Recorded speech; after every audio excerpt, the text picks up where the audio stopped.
Hi, I must apologize to you all for being late. I was driving here at 90 miles an hour. I couldn't find a parking place, and like all the experiences you've been through this morning also.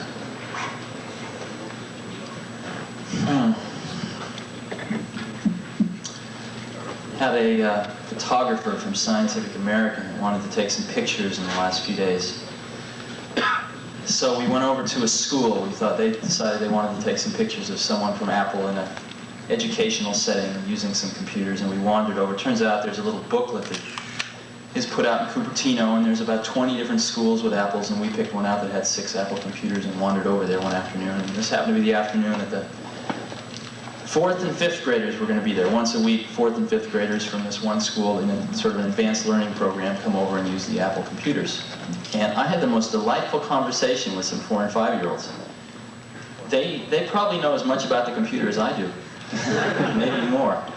And they're totally fluent in it, and they're very much at home in it, and they beat me in most of the games in it.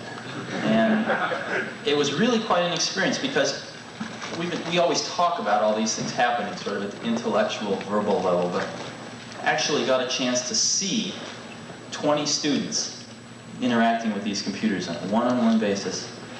And I couldn't help remembering my own school days when none of these things existed and we just get into trouble all the time.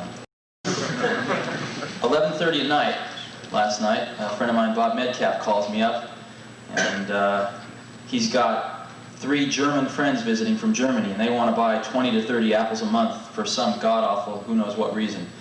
And they want them in Germany, and they want to talk about buying them at 11:30 at night. You know, a guy in Nebraska is using an Apple computer to calculate soil samples to know what kind of fertilizer to put in the ground. It's an endless array of things that people are doing with this. What's your mic? Oh, excuse me. The other one. The other one. Tier right.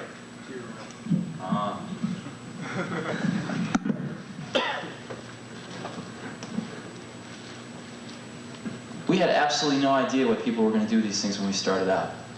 Matter of fact, the 2 people it was designed for was Woz and myself, because we couldn't afford to buy a computer kit on the market. So we liberated some parts from Hewlett-Packard and Atari, and worked on a design for about 6 months and decided that we would build our own computer. So we built one, and Woz was up till 4 in the morning for many moons, and we got it working. We showed some of our friends. Immediately, everybody wanted one. And it turned out that it took about 40 hours to build one of these things and about another 20, 30, 40 to debug it. And we had a lot of friends that worked at similar companies who could liberate the parts also. And we found ourselves spending every spare moment of our time helping our friends to build computers. And it was just getting to be a tremendous drain on our lives. So we got the idea one day that we could make a printed circuit board without the parts in it, and sell these blank printed circuit boards to our friends and probably cut the assembly and debug time down to, 5-10 hours. So Woz sold his HP 6 calculator and I sold my van, and we got $1,300 together, and we paid our friend of ours, who was this PC board layout person, $1,300 to do us a layout, and decided we'd sell printed circuit boards at twice what it cost to build them and hopefully recoup our calculator and transportation at some later date. So that's what we did, and I was out trying to peddle PC boards one day and walked into a bite shop, the first bite shop in Mountain View. And Paul Terrell, the then owner of the bite shop, said he would like to take 50 of these computers. And I saw dollar signs in front of my eyes.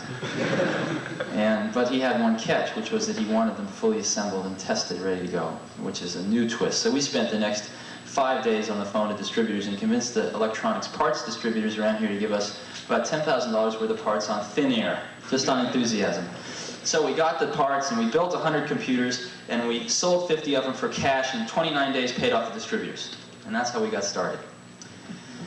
So we had 50 computers left over. Well, that meant we had to sell them. So then we started worrying about marketing, worrying about distribution, got on the phone to the other computer stores around the country. And gradually the whole thing began to build momentum. And at that point in time, we had some feeling that we were onto something. But the feeling is so different than the experience of actually seeing it happen right now. It's entirely different. And sometimes a lot of people ask, well, did you know it was going to mushroom into this phenomenon? And you could say, yeah, you know, we planned it out. We had lead on a piece of paper. But it's different than the experience of seeing 500 people working at Apple Computer. It's very different than the experience of seeing a 5-year-old kid who really understands the tool that he's got in front of him. And the best analogy I've ever heard is Scientific American, I think it was, did a study in the early 70s on the efficiency of locomotion. And what they did was for all different species of things on the planet, birds and cats and dogs and fish and man and goats and stuff, they measured how much energy does it take for a goat to get from here to there, right? Kilocalories per kilometer or something, I don't know what they measured it in. And they ranked them, they published a list, and the condor won. The condor took the least amount of energy to get from here to there. And man didn't do so well, came in with a rather unimpressive showing about a third of the way down the list. But fortunately, someone at Scientific American was insightful enough to test man with a bicycle. And man with a bicycle won, twice as good as the condor, all the way off the list.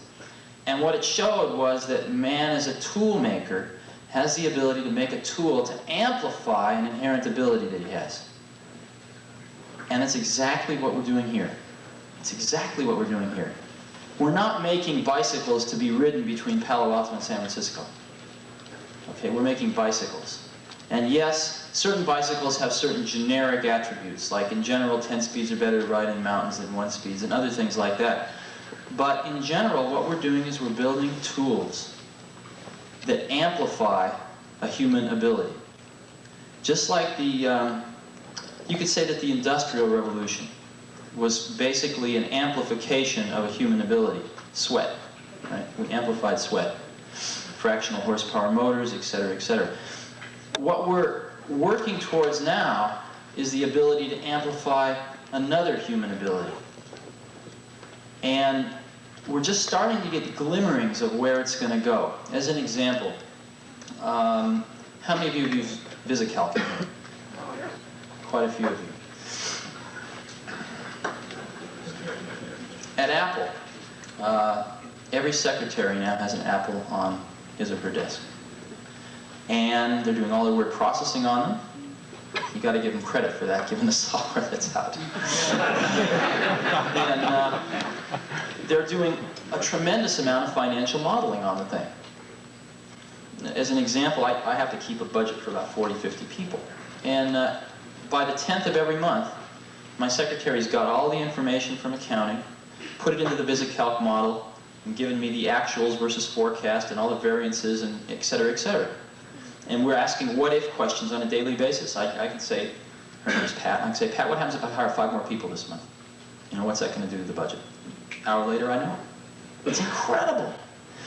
And what's even more incredible is when you go talk to these 5th graders, because they're growing up with this thing. You know, it's new for myself. I didn't know anything about this stuff 15 years ago, 10 years ago. But these kids are growing up with it.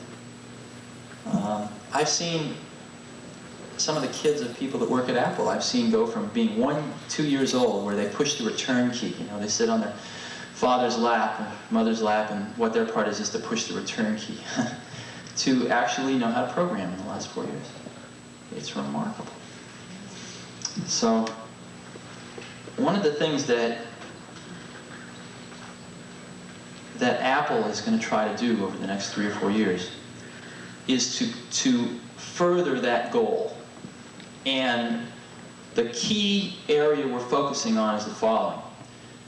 Right now, if you buy a computer system and you want to solve one of your problems, we immediately throw a big problem right in the middle of you and your problem, which is learning how to use the computer. Right? Substantial problem to overcome. Once you overcome that, it's a phenomenal tool.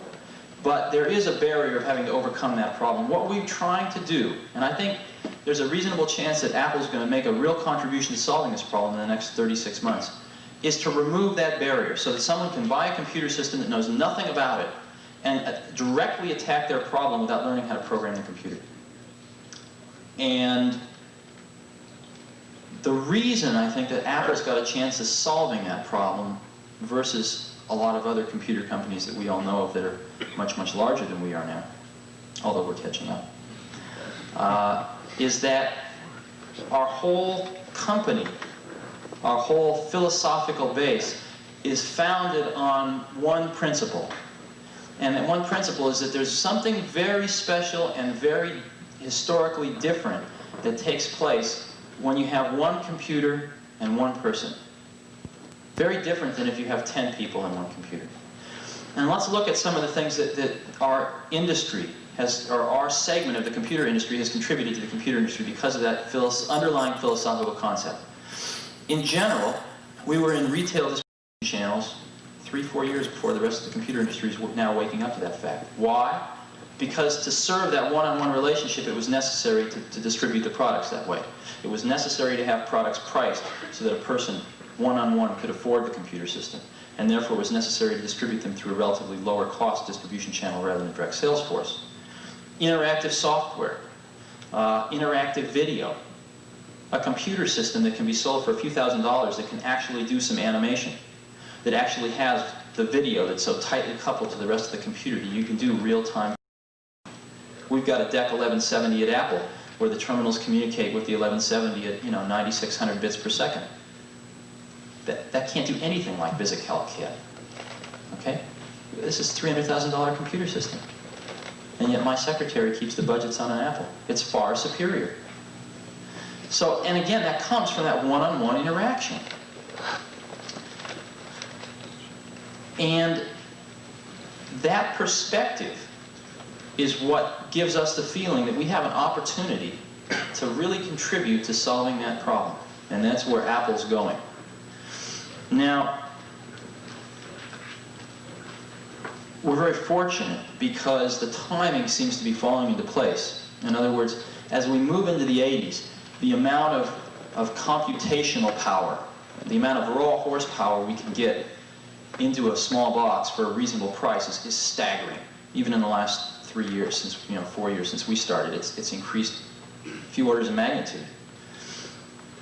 And one of the things that people always ask me is, what we've got right now is just fine. VisiCalc runs fast enough. Some of the database stuff runs fast enough. What are we going to do with this extra awesome power? And the answer to that is that we're going to put it into applying, into solving that problem again. In other words, we're going to start chewing up power specifically to help that one-on-one interaction go smoother. And specifically not to actually do the number crunching and the database management and the word processing or whatever. We're actually going to start applying a lot of that power specifically to help us remove that barrier.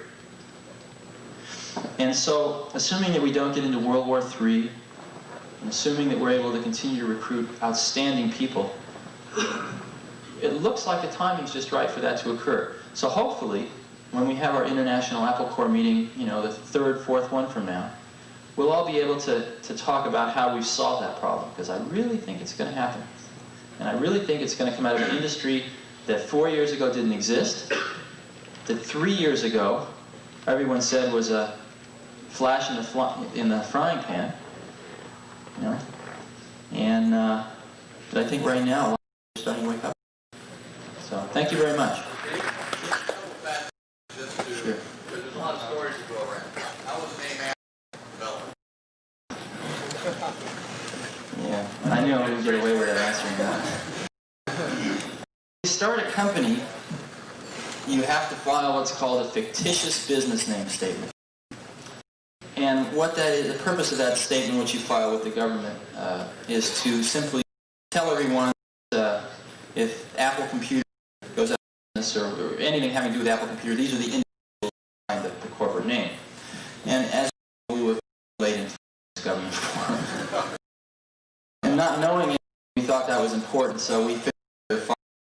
And everyone was saying names to us like Matrix Electronics or all sorts of different names. And we simply decided that we were going to call it Apple Computer. Someone suggested a better name by 5 o'clock that day. And partly because I like apples a lot, and partially things. I was ahead of Atari in the phone book, and I used to work at Atari.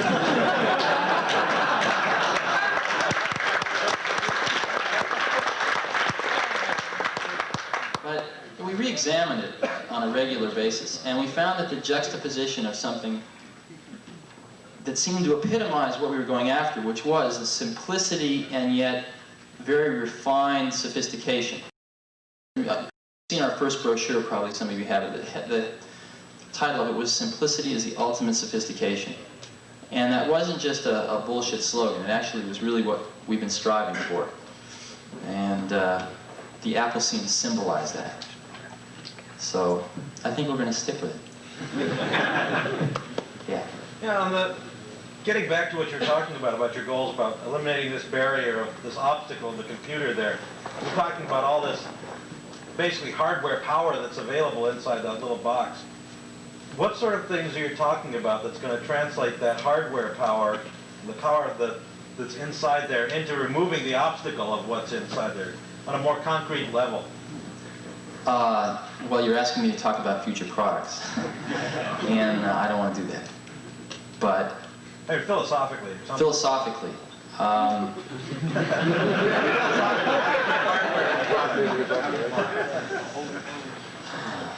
first of all, we've done an awful lot. You know, when we first started out, we didn't know how to spell the word software, and gradually we've learned. We've gone through the standard motions of setting up an internal application software department, which proceeded to fall on its face, picking it up and watching it fall on its face again. And finally, we went through a phase where we decided that what we were selling was solutions, not hardware. And so we realized that software was a big part of the solution, and therefore we better get our software act together. Matter of fact, now we have more people in software engineering than hardware engineering. You know, our engineering department's over half people are devoted to software. And you know, a lot of times we ask ourselves what software is. Matter of fact, notice all these, every other word software, that must give you some clue. But what is software? You know, I've often thought about this. And what's the difference between software and hardware? And the only thing I can think of is that software is something that either is changing too rapidly, or is you don't exactly know what you want yet, or you didn't have time to get it into hardware, or the technology's not there to get it into hardware. That's all I can think of. So, and what I see happening is that more and more software is getting integrated into hardware.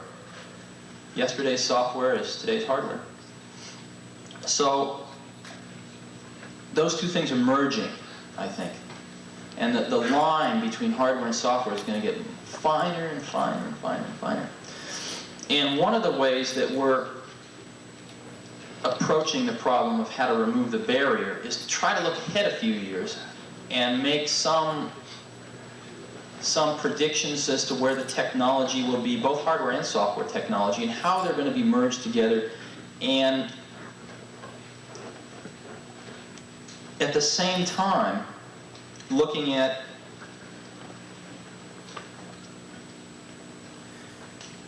very carefully looking at the kinds of high-level tools that our customers are going to need, and trying to make those two point at the same target. And I know that's very vague, and I guess I really don't want to talk about it any more than that right now. Said a lot. So, yeah. There are a lot of us that have bought Apple IIs here, I'm sure, and that put a tremendous amount of money and effort into using them and planning on using them for many years to come. Sure. What does Apple have in mind for continuing support with Apple II? In other words, not dropping it like some other companies dropped it. Sure. This line and then start out with a new one, and everyone has to go and buy all the new things, or maybe they won't want to, or whatever. But Sure. what do you have in mind for the people who want to interface at a level with? There's 3 or 4 different parts of that answer, and why don't I address each one? Because I think it's a really important question. For some crazy reason in the universe, 2 people from Los Altos and Cupertino, California managed to want something that just so happened to be what about 1 million other people wanted. And it seemed to fit the need fairly well. So well, matter of fact, that in the last 2.5 years, nobody else has come close. So, I don't think Apple II is ever going to be obsolete. To answer it in another angle, the second angle, Apple is eventually going to have a broader line of products. Simply because, let's look at automobiles. Compare a Volkswagen Rabbit and a dump truck and a Mercedes-Benz, let's say. They all have transmissions, they all have engines, 4 wheels, seats. And they basically all perform the same basic function in transportation. What's the difference? There's a difference in emphasis. There's a difference in emphasis. And I think that that's what we're going to look at doing is potentially broadening the product line with computers with a different emphasis, slightly different emphasis than an Apple II. And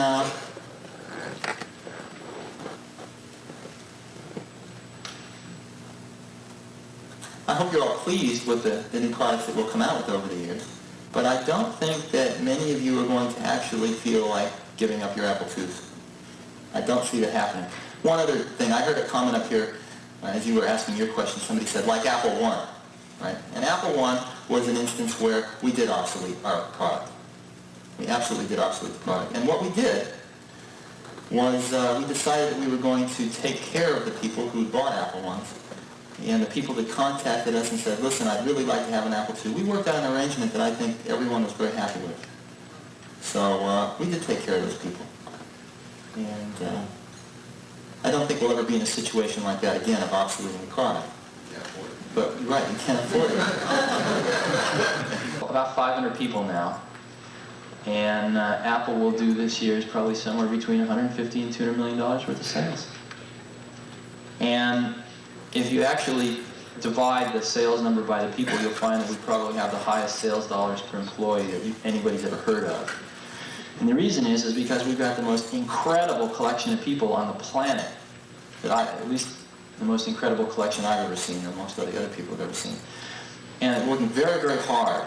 And if you actually look at why they're there, why people have come to Apple, why people came originally, it certainly wasn't for the salary. A lot of people came to Apple and took 50% cuts in salary initially. We pay competitive salaries now, but we certainly don't attract people on the basis of salary. We attract people on the basis of an opportunity to work your butt off and get something done right, and see it get out the door without getting all screwed up. And an opportunity to work with professionals that are as good as you are in other disciplines. So what we're going to judge ourselves by, the senior management of the company is going to judge itself by, is can we maintain this atmosphere of tremendous creativity, tremendous productivity, a company where it's just fine to fall on your face as long as you pick yourself up pretty fast. An environment where we give people enough rope to hang themselves by and hope that they don't. If we can maintain that for the next 10 years and beyond, we'll have been successful. And the rest of the stuff will take care of itself. The rest of the stuff will take care of itself.